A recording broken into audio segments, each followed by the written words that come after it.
Shalom para sahabat Voice of Seven, berjumpa kembali dengan saya, Pendeta Eagle Angko.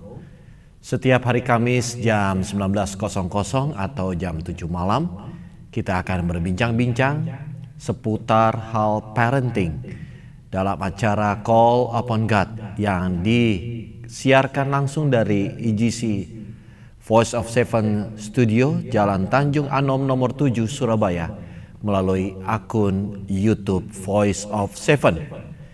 Dan apabila para sahabat Voice of Seven ingin bertanya sehubungan dengan pembahasan kita pada malam hari itu, atau rindu untuk didoakan, silakan untuk dapat menghubungi kepada kami melalui pesan WhatsApp ke call center dengan nomor 0821 3956 7337.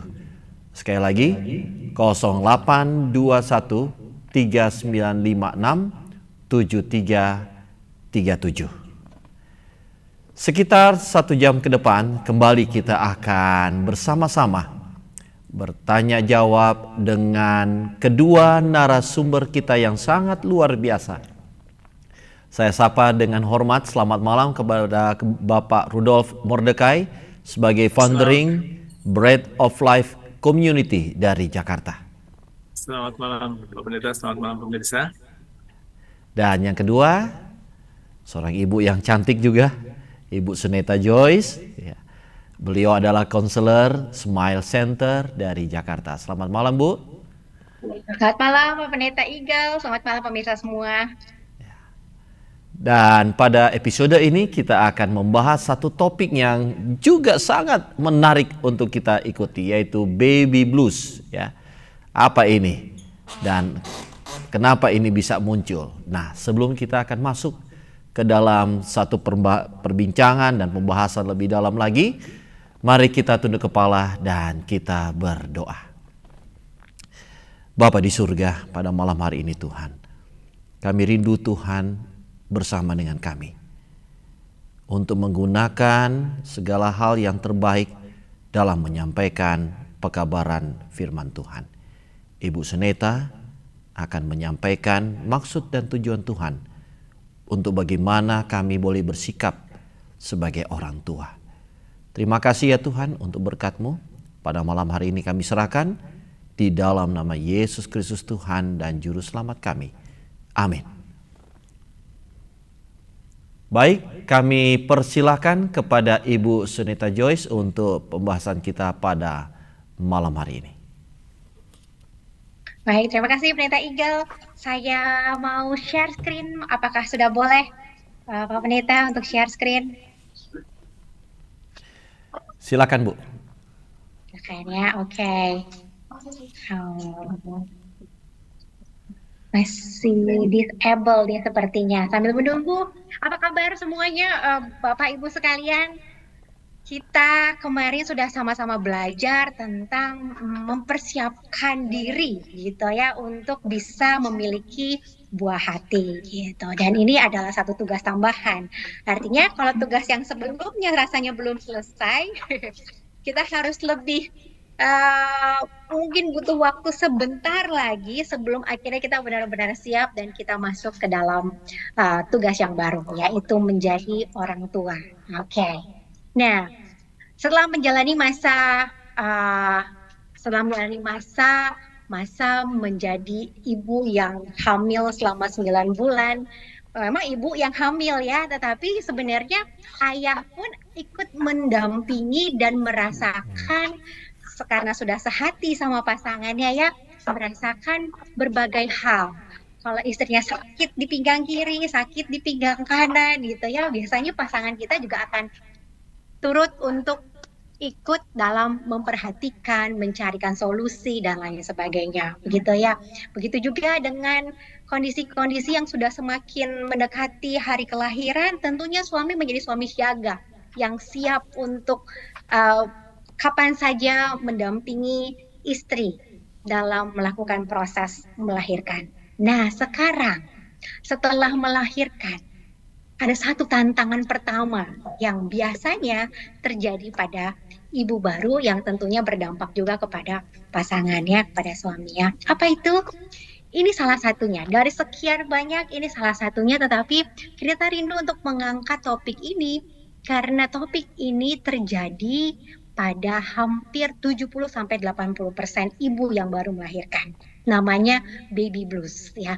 Mungkin ada beberapa ibu yang nggak terlalu familiar sama istilah baby blues. Tapi coba yuk kita lihat gejala-gejalanya. Karena jangan-jangan karena kita nggak tahu aja namanya baby blues, tapi kalau lihat gejalanya, oh saya ternyata pernah merasakan hal yang sama di saat-saat saya baru melahirkan. Dan pertanyaannya adalah, kalau kita mengalami baby blues, apakah itu normal? Apakah itu hal yang biasa? Gitu ya, atau hal yang serius yang harus disikapi ekstra? Atau bahkan membutuhkan bantuan profesional untuk mengatasinya? Ayo kita bahas sama-sama ya. Mungkin kita akan mulai dari definisi nih, supaya kita berdiri di fondasi yang sama pada saat kita membahas topik ini. Apa sih baby blues? Dari berbagai definisi yang ada, baby blues itu dideskripsikan sebagai suatu kondisi psikologis sementara yang terjadi biasanya segera setelah bayi lahir, gitu ya. Apa yang terjadi, apa gejalanya, apa yang disebut sebagai baby blues itu? Yang disebut sebagai baby blues adalah tiba-tiba kondisi psikologis ibu berubah. Seperti apa perubahannya? Akan ada mood swings gitu ya. Mood swings itu artinya perubahan mood yang berubah secara relatif lebih cepat gitu ya. Kadang-kadang bisa menjadi ibu yang sedih gitu. Tiba-tiba kita menjadi lihat bayi kita sering menangis, bahkan seringkali tanpa kita tahu kenapa ya saya harus menangis gitu, bukannya bahagia ada baby baru gitu ya. Dan kemudian kadang-kadang kita jadi suka sensitif gitu sama sikap suami kita, sama sikap orang-orang di sekitar kita gitu ya. Tapi di satu kondisi tertentu tiba-tiba kita bisa jadi happy gitu ya.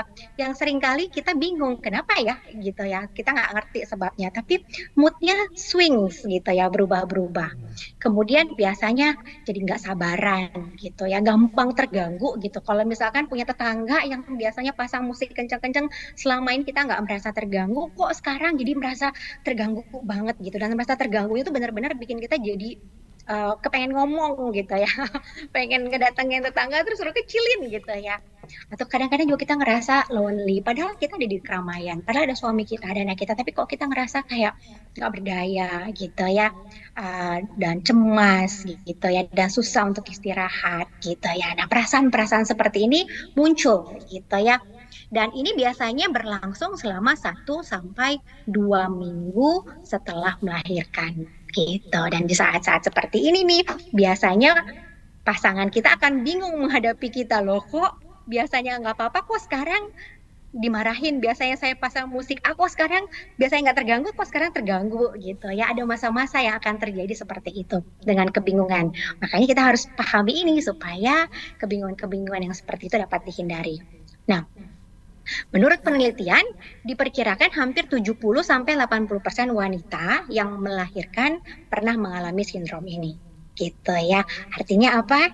Ini normal. Ya, 70-80% wanita yang pernah melahirkan pernah mengalami sindrom ini. Jadi, jangan khawatir. We are okay gitu ya.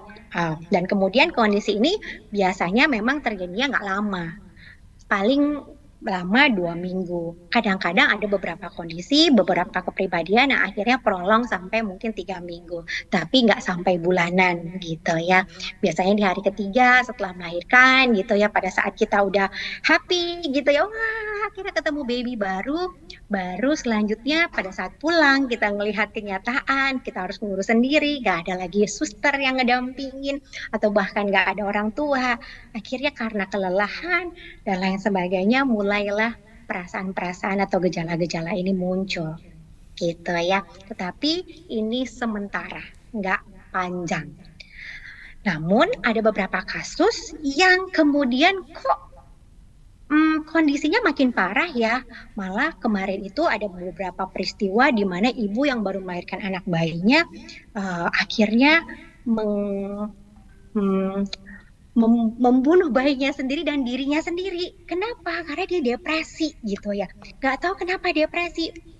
Padahal sebelumnya normal-normal aja, atau bahkan dia ngerasa nggak bisa tidur karena selalu merasa bayinya berada dalam bahaya. Dan ini prolog bisa sampai 1 bulan, 2 bulan, bahkan 3 bulan.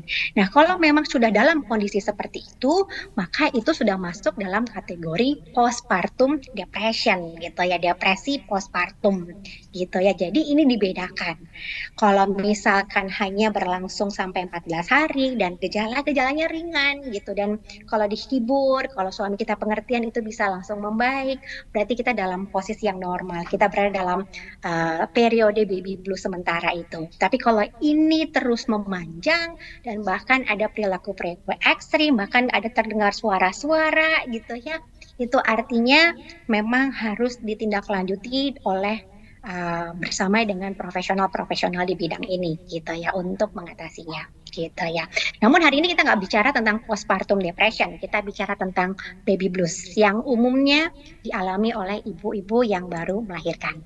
Nah, sekarang pertanyaannya, kenapa sih kok bisa begitu? Kalau oke deh itu normal, tapi kenapa ya kita harus mengalami itu? Kenapa gejala-gejala itu muncul? Dari berbagai penelitian, berikut ini adalah kemungkinan-kemungkinan dari penyebab munculnya gejala-gejala tersebut gitu ya.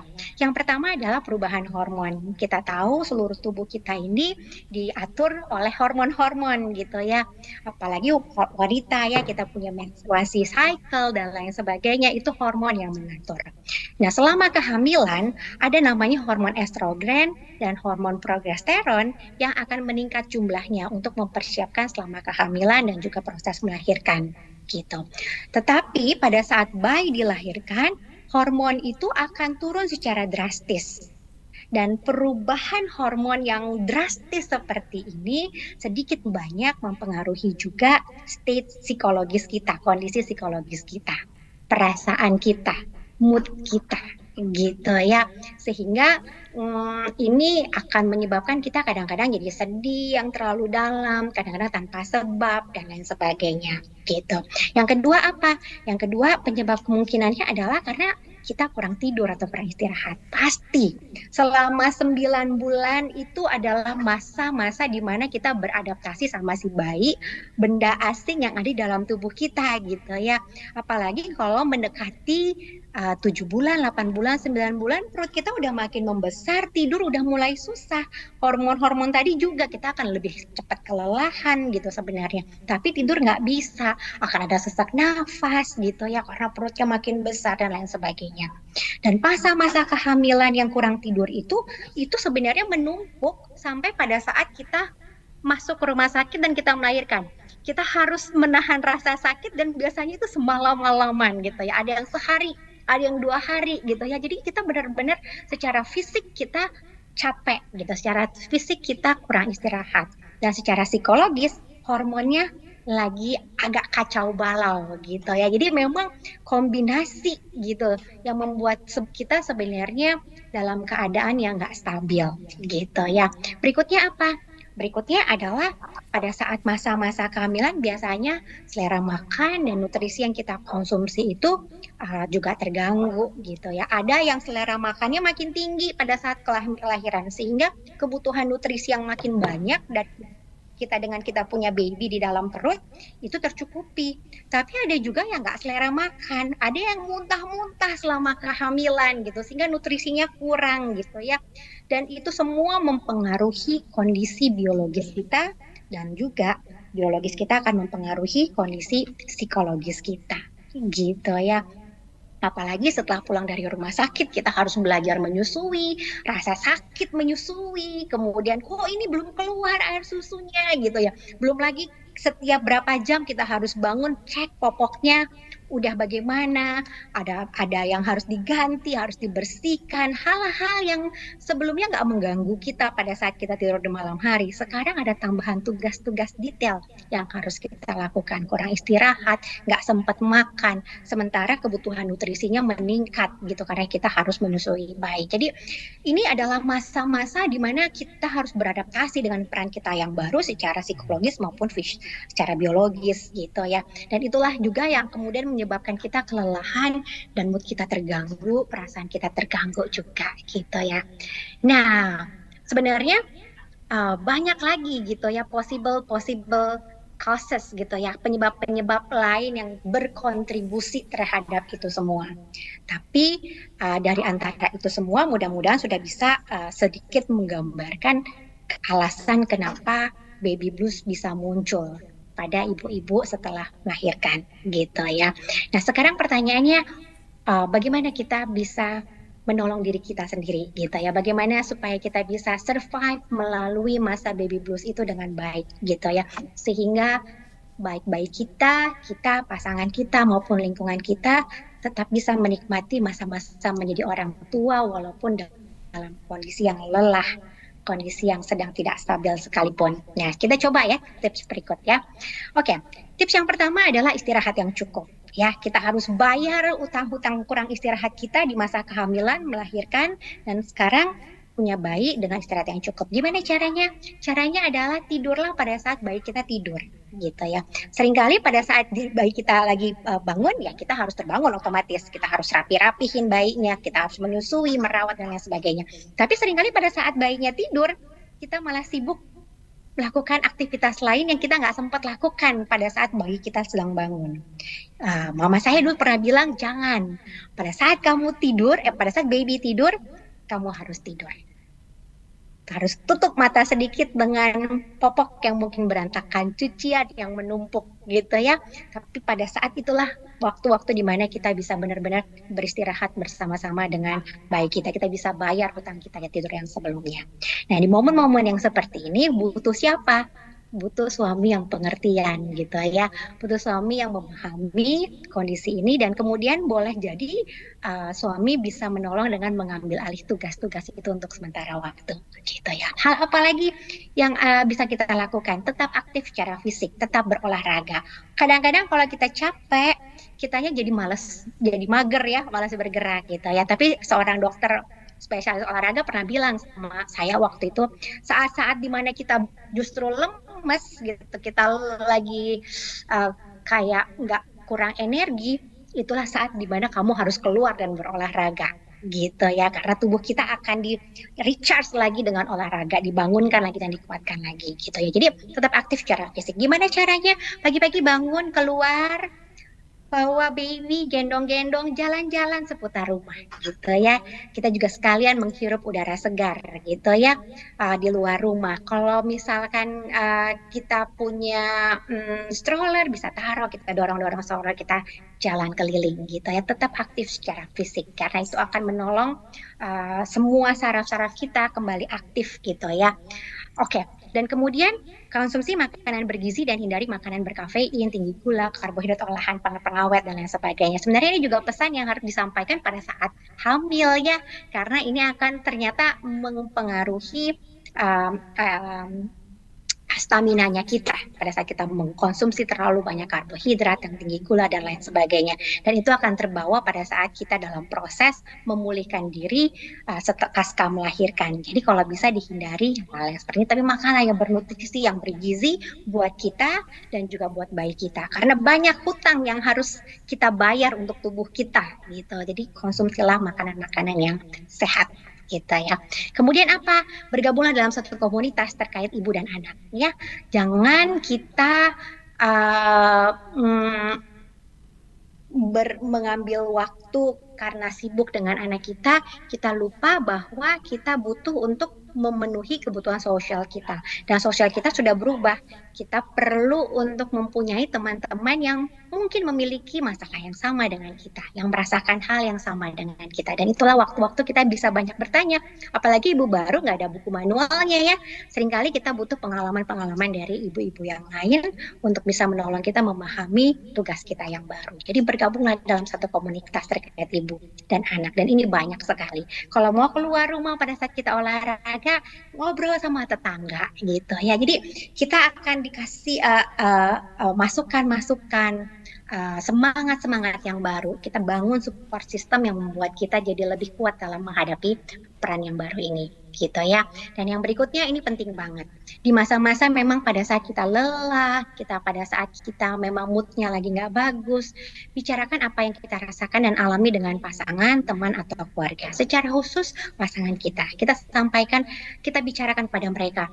Kadangkala kita merasa gagal di awal sebagai seorang ibu, misalkan pada saat air susunya belum keluar, atau pada saat kita ngerasa lemes, kita capek, kok kayaknya mau gendong baby kita kayaknya nggak semangat gitu ya. Kadang-kadang satu sisi kita kayak kehilangan energi, tapi satu sisi ada perasaan bersalah gitu. Karena kita ngerasa, loh kamu udah dikasih bayi, kamu harusnya bersyukur, kok gitu. Kok kamu nggak mau berinteraksi sama baby kamu, kok kamu menghindari diri kamu misalkan gitu. Jadi ada hal-hal yang berkecamuk. Nah ini hal-hal yang terjadi seperti ini harus dibicarakan dengan pasangan kita. Ingat kita sudah satu dengan suami kita.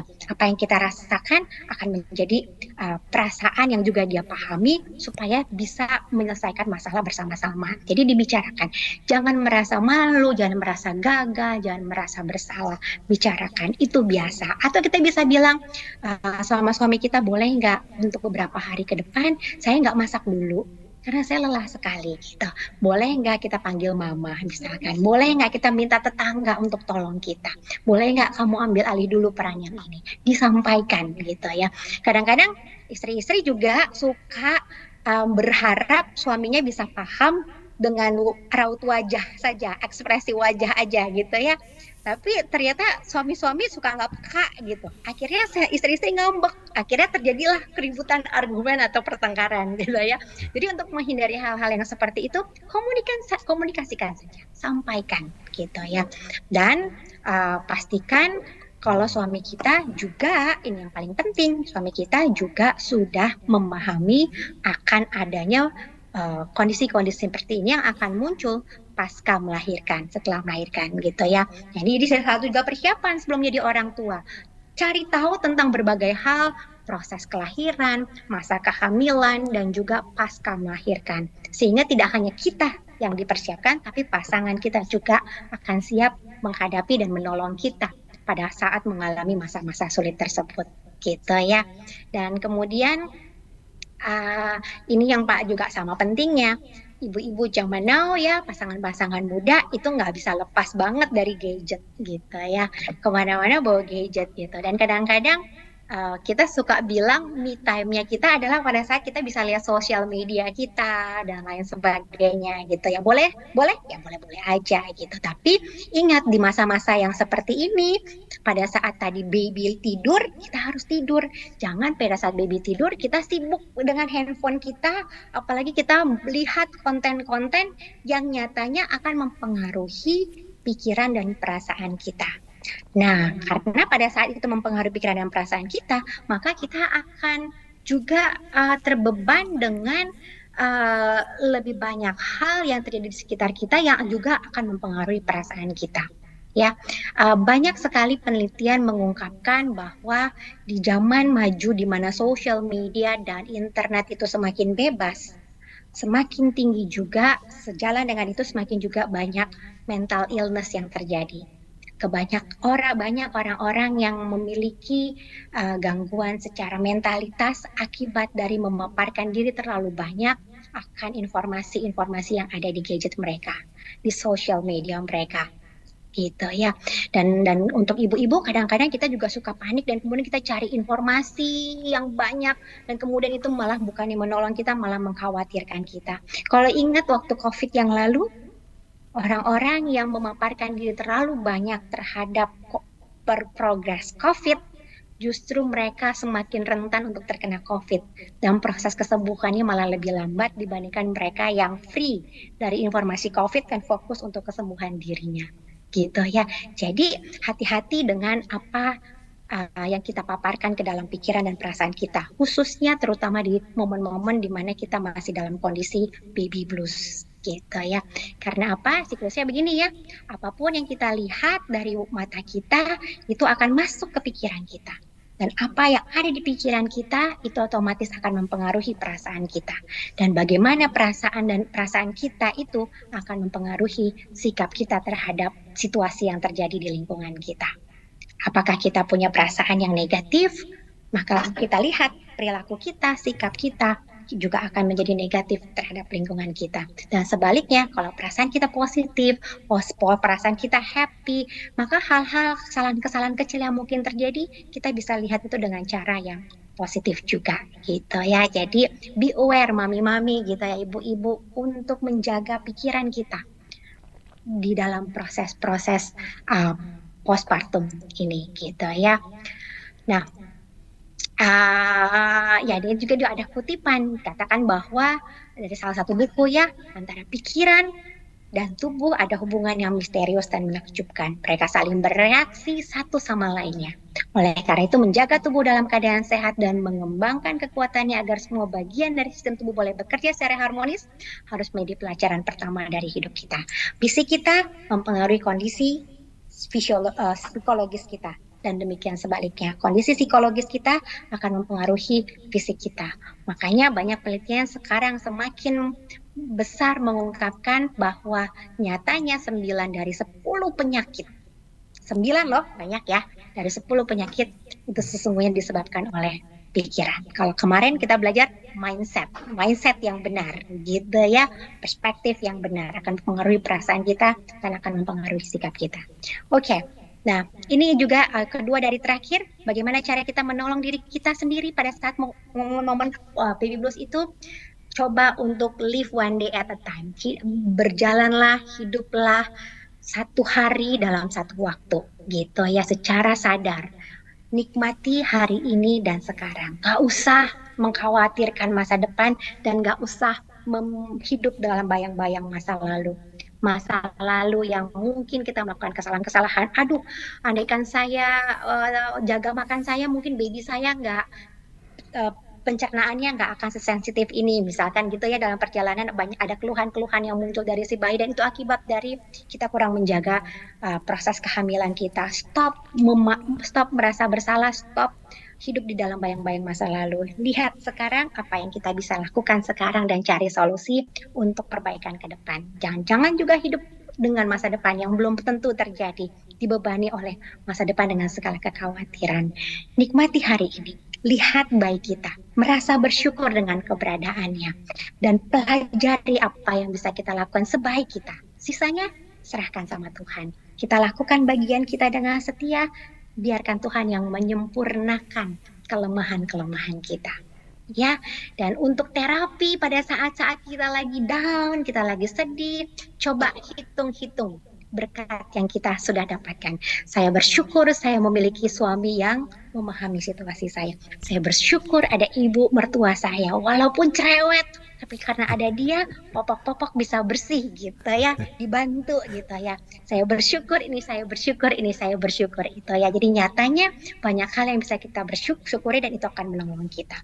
Nah, ini ada satu kutipan yang indah gitu ya. Di dalam kesakitan seperti apapun, mari ingat bahwa ada obat mujarab yang selalu tersedia. Apa itu? Kebaikan, keceriaan, kata-kata penyemangat. Dikatakan terbukti lebih efektif daripada obat-obat paling ampuh sekalipun. Ini secara khusus mungkin saya boleh sampaikan kepada pasangan ya, pada suami dan keluarga. Ya, pada saat istri-istri kita sedang agak-agak nyebelin gitu ya, mungkin karena moodnya dan lain sebagainya, tidak perlu beliin mereka barang-barang mahal atau hal-hal yang lain untuk menghibur mereka, tapi berikan mereka keceriaan dari diri kita yang kita tularkan kepada mereka. Berikan kata-kata penyemangat, dan karena juga kebaikan-kebaikan kecil-kecil saja, karena itu akan menjadi obat yang paling ampuh buat kita. Ya, dan untuk ibu-ibu, mari ingat tugas yang Tuhan berikan ini adalah tugas yang sangat amat berharga untuk kita jalanin. Dan bahkan ada satu buku mengungkapkan bahwa tugas ibu adalah kebaikan terkuat setelah kuasa Allah. Kutipannya seperti ini, sesudah kuasa Allah, maka kuasa ibulah yang terkuat untuk kebaikan yang dikenal di dunia ini. Tidak mudah menjalani peran ini, tetapi ini adalah peran yang Tuhan percayakan kepada Anda, dan Anda. Tidak semua memiliki kesempatan untuk menjadi seorang ibu. Tapi pada saat kita menjadi seorang ibu, maka mari yakin bahwa kita sudah dipilih dan memiliki kesanggupan untuk menyelesaikan tugas ini ya. Dan di dalam satu kutipan dari salah satu buku dikatakan bahwa pada saat nanti penghakiman dimulai, pada saat buku-buku dibuka, pada saat Yesus datang yang menjemput kita dan Tuhan mengatakan baik sekali perbuatanmu diucapkan oleh hakim agung itu, dan mahkota kemuliaan kekal diletakkan di atas dahi para pemenang. Kita akan menyaksikan bahwa banyak yang akan mengangkat mahkota mereka di hadapan pertemuan alam sejagat. Dan mereka akan menunjuk kepada ibu mereka dan berkata, Ia yang membuat saya seperti sekarang melalui kasih karunia Allah. Ajarannya dan doa-doanya telah memberikan arti keselamatan kekal saya. Jadi ibu-ibu, setiap kali saya membaca ini saya terharu. Memang sakit, memang lelah, memang capek. Tetapi ada upah yang akan diberikan kepada kita. Upah sukacita yang tidak terbayar oleh apapun. Pada saat anak-anak kita ada bersama-sama kita di kerajaan surga. Atas apa? Atas segala pengorbanan yang sudah kita berikan kepada mereka. Kekuatan yang Tuhan berikan kepada kita untuk menjalankan tugas ini. Gampang? Gak sepenuhnya gampang, tapi Tuhan berjanji ya, seperti yang dikatakan oleh Rasul Paulus di dalam 2 Korintus 12 ayat 9. Tapi jawab Tuhan kepadaku, cukuplah kasih karuniaku bagimu. Sebab justru dalam kelemahanlah kuasaku menjadi sempurna. Sebab itu terlebih suka aku bermegah atas kelemahanku, supaya kuasa Kristus turun menaungi aku. Kita punya keterbatasan, kita punya kelemahan, tetapi Yesus berjanji bahwa kekuatan yang datangnya daripadanya akan menyertai kita, memperlengkapi kita, dan menyempurnakan segala kelemahan kita untuk menyelesaikan tugas yang mulia ini. Berjalan bersama Tuhan, panggil namanya, call upon God setiap saat. Tetap semangat, Tuhan memberkati.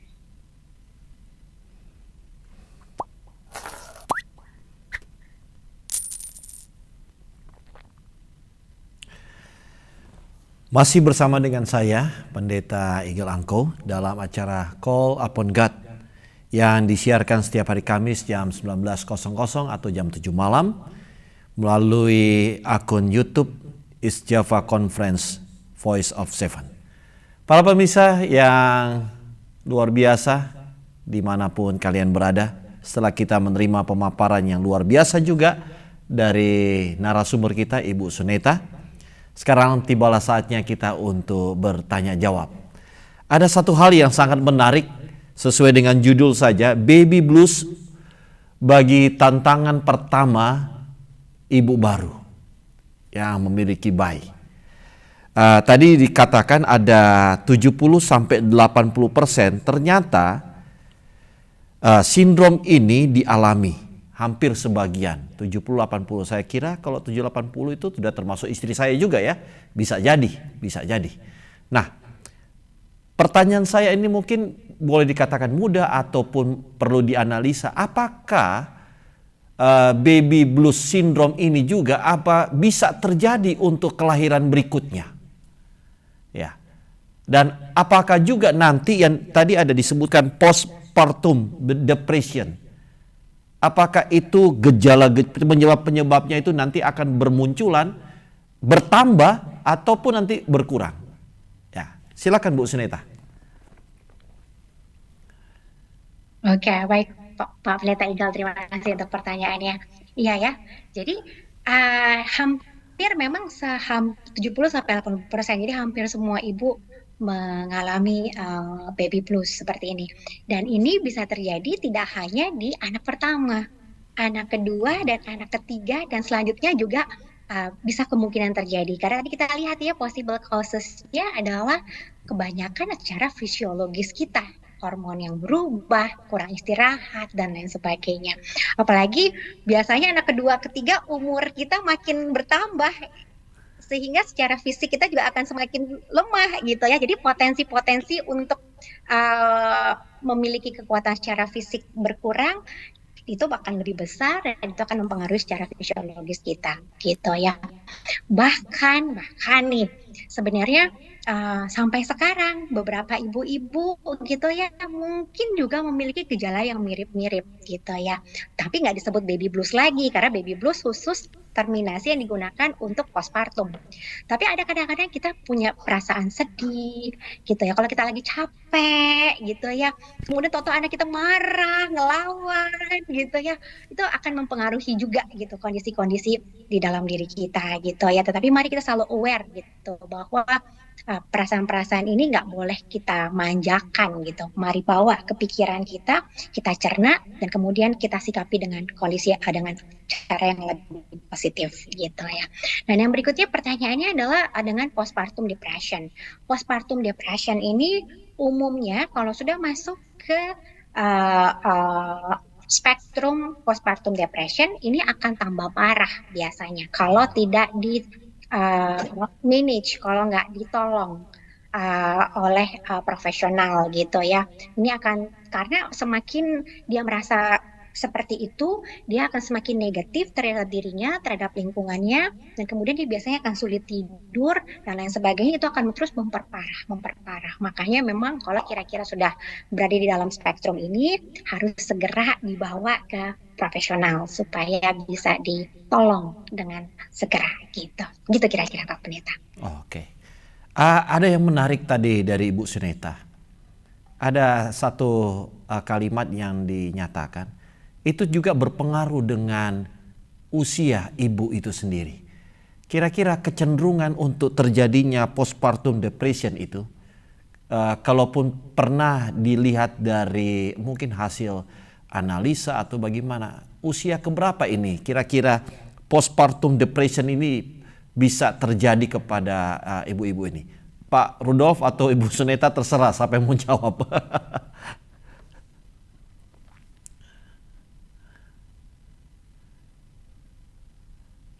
Tidak terdengar, Bu. Oke, sorry. Mungkin usia secara pasti gitu, secara exact itu kita nggak bisa definisikan. Tapi yang pasti semakin kita berumur gitu ya kan, kalau misalkan siklus manusia dari 0 tahun sampai 40 tahun dia akan naik ke atas. Semua akan Ya. berkembang gitu, bertumbuh. Tapi setelah sampai di 40 tahun itu akan menurun pelan-pelan. Nah, turunnya akan tajam atau turunnya pelan-pelan begini itu tergantung bagaimana cara kita memelihara tubuh kita dari 0 sampai 40 tahun ini gitu ya. Artinya apa? Pada saat kita misalkan melahirkan di usia 28 tahun, tubuh kita pastinya fisiknya masih jauh lebih kuat. Tapi pada saat kita lahirin anak kedua, usia 32 tahun, bahkan tambah 35 tahun atau 38, otomatis fisik kita udah semakin melemah. Dan itu juga akan mempengaruhi psikis kita, gitu, mentalitas kita. Belum lagi mungkin dalam periode-periode kehamilan itu banyak masalah yang terjadi. Keluarga yang mungkin kurang memahami dan lain sebagainya. Itu bisa mempengaruhi kondisi baby blues menjadi postpartum depression. Begitu. Jadi kurang lebih seperti itu Pak Pendeta. Oke, baik. Pak Rudolf, peran kita, ya, kita berdua ini sebagai seorang suami, terus terang saja, jujur saya pribadi awal ini saya tidak mengerti. Saya tidak dapat edukasi untuk persiapan kelahiran. Karena saya anggap itu akan terjadi secara normal. Ternyata saya dapat pelajaran lagi ini, ya, untuk kemungkinan besar untuk anak yang berikutnya tidak akan mungkin lagi ya, karena faktor usia. Nah, mumpung ini kepada kaum muda, bagaimana peran seorang suami yang akan menjadi calon ayah, ya, untuk dapat kira-kira memperkuat satu panggilan mereka untuk menjadi seorang ayah, bapa bagi anak-anak, apalagi untuk menerima seorang anak yang baru di dalam keluarga mereka. Silakan Pak Rudolf. Ya, terima kasih Pak Pendeta. Ya, pelajaran ini cukup bagus ya, walaupun ini adalah pengetahuan buat kita kaum pria untuk memahami apa sih yang terjadi pada istri-istri gitu ya, pada saat mereka melahirkan. Ternyata cukup terkejut juga kita ya. Ternyata mereka bisa mengalami yang namanya satu depresi postpartum gitu ya. Efeknya bisa sejauh itu gitu. Dan pelajaran kali ini ya ini untuk orang muda atau pasangan yang akan memiliki anak, biar untuk waspada gitu ya pada saat kelahiran anak itu ya kita senang gitu. Kita senang dengan lahirnya anak, tapi kita juga harus memperhatikan kondisi ibu yang ternyata mereka bisa mengalami yang namanya baby blues, bahkan yang jauh lebih berat lagi, yaitu mengalami depresi postpartum, di mana kimia dalam otak ibu itu tidak seimbang ya, sehingga mereka proses berpikirnya itu menjadi tidak berjalan dengan semestinya gitu ya. Nah, ini peranan para kita kaum pria, para suami ya, mari lebih fokus membantu para istri kita yang baru melahirkan. Nah, ini challenging mungkin untuk para suami yang kerja jauh ya, habis menemani istri, tapi dia harus kembali lagi misalkan di luar kota kerjanya gitu ya. Nah, ini mungkin harus lebih sering-sering menelpon atau menanyakan kabar gitu ya. Walaupun kita berada di tempat yang jauh, tapi kita berusaha bagaimana memberikan perhatian gitu ya. Dan sebisa mungkin kalau memungkinkan adalah mengirimkan bantuan, misalkan anggota keluarga untuk membantu istri kita ya, yang pastinya akan repot selama masa awal-awal setelah melahirkan gitu ya.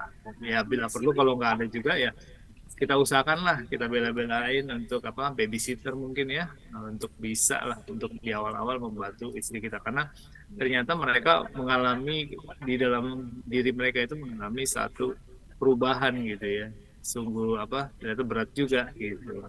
Jadi ini cukup informasi yang cukup sangat berharga nih untuk para anak muda atau pasangan yang akan memiliki anak.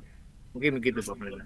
Ya, karena tadi disebutkan kurang lebih 10 sampai 14 pekan lamanya ini akan terjadi kondisi ini ya. Jadi mungkin sekali lagi kepada Pak Rudolf, memungkinkan tidak kalau umpamanya mungkin berdasarkan pengalaman apa yang terjadi atau pernah melihat kesaksian dari orang lain, memungkinkan tidak untuk selama 10 sampai 14 pekan lamanya seorang suami itu betul-betul mengkondisikan dirinya menjadi seorang babysitter katakanlah. Jadi dia ambil waktu secara serius dan lebih fokus untuk menemani istrinya. Artinya bagi saya ini tidak melakukan kegiatan aktivitas apapun kecuali di dalam rumah. Ya, terima kasih Pak Pendeta. Ya, tentu ini kembali lagi ke situasi masing-masing keluarga yang pasti tidak sama ya. Mungkin kalau tipikal pekerjaannya memang harus suami itu harus setiap hari harus ke kantor gitu, mungkin ini agak repot ya. Apalagi nih jam-jamnya bayi itu biasanya berubah ya. Kalau kita kan tidur malam hari, sementara bayi itu biasanya malam justru dia bangun gitu ya, siangnya malah tidur gitu. Ya memang ini cukup menantang kalau untuk suami yang memang situasi pekerjaannya itu agak sulit gitu. Misalkan pergi pagi-pagi pulang sudah malam. Tentu suami juga mungkin capek ya. Apalagi kalau harus ikut membantu. Nah, mungkin solusinya ini kan cuma sekitar 2-3 bulan kalau kita hitung ya. Nah, mungkin yang pertama kita bisa menggunakan alternatif meminta bantuan anggota keluarga, biasanya ini mertua ya. Call mertua atau call orang tua biasanya. Untuk 2-3 bulan pertama ya minta tolong gitu kan, agar bisa menemani istri. Kalau itu tidak memungkinkan ya mungkin ya tadi ya kita ya memang agak lebih banyak uang ya, untuk mungkin memanggil babysitter atau asisten rumah tangga ya, membantu istri kita selama 2-3 bulan gitu. Ya mungkin itu Pak Pendeta. Baik. Ya, untung saja saya sudah melewatinya, Pak. Baik, para pemirsa, tidak terasa kita telah berada di penghujung pertemuan kita dalam episode ini. Namun jangan berkecil hati, oleh karena kita akan berjumpa kembali di episode berikutnya pada hari Kamis depan jam 19.00 melalui akun YouTube EGC Voice of Seven. Tapi masih ada satu kabar baik untuk kita semua. Namun sebelumnya itu mari kita ikuti dulu yang satu ini.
Para sahabat Voice of Seven, ada satu kabar baik bagi kita semuanya.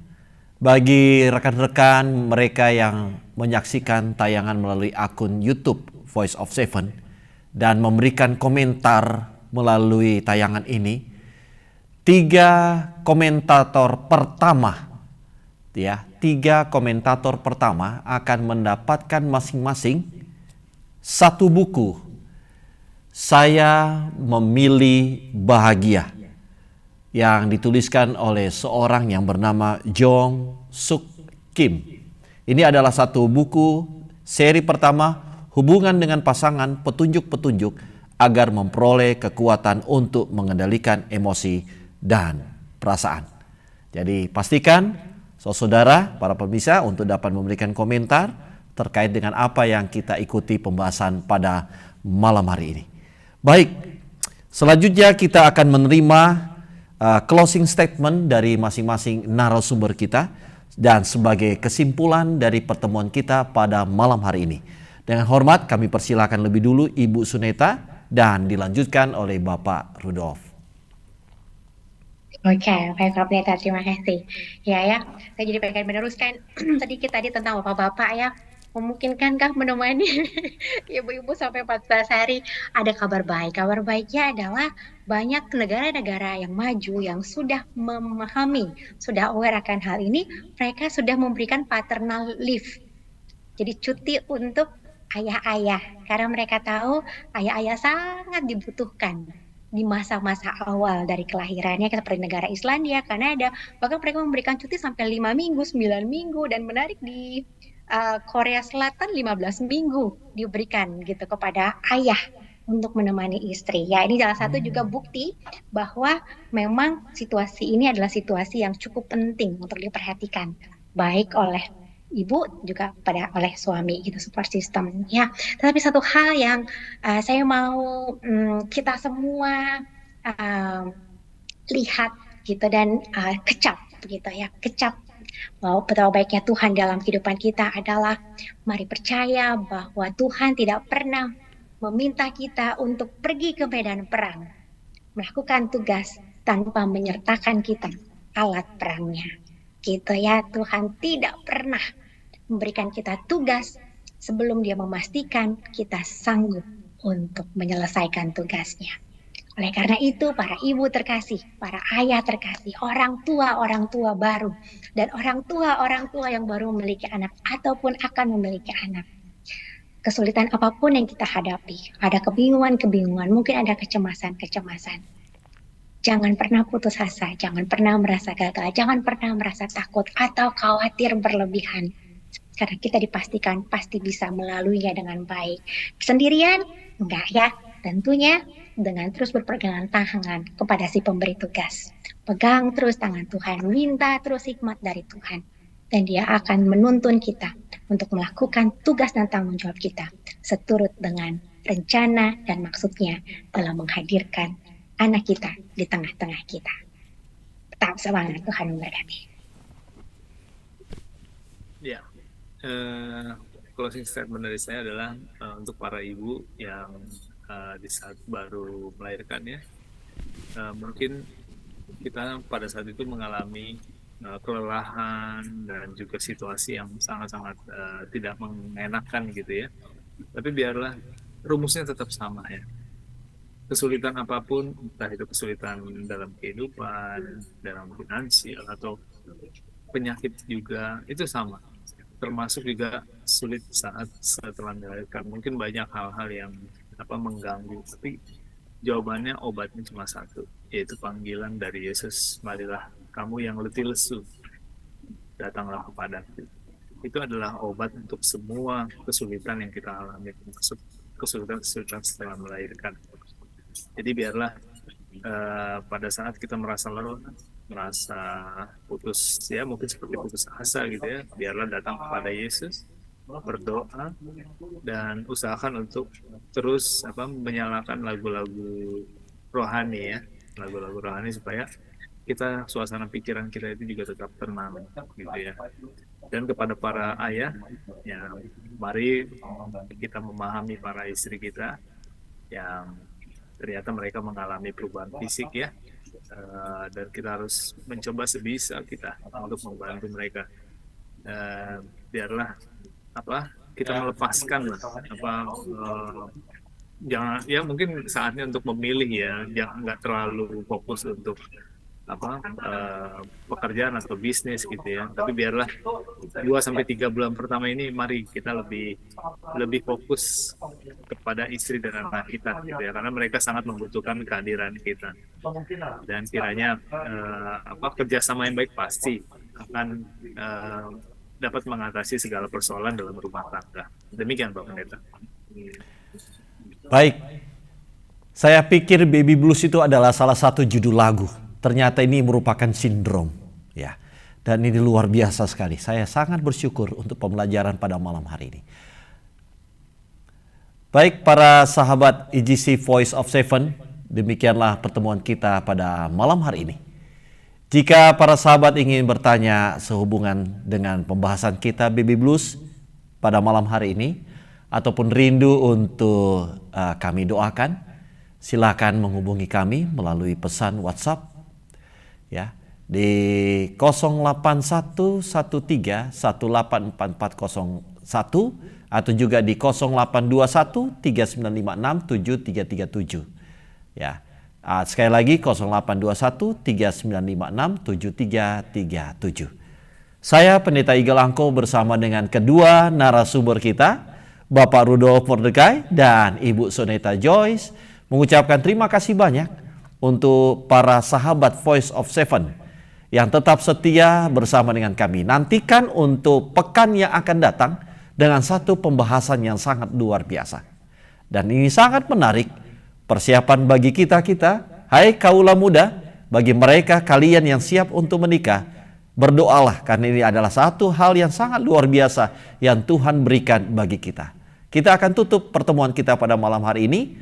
Dan mari kita kembali untuk berdoa. Kami minta dengan hormat Ibu Soneta Joyce untuk tutup dalam doa. Baik, mari kita sama-sama duduk kepala, kita berdoa.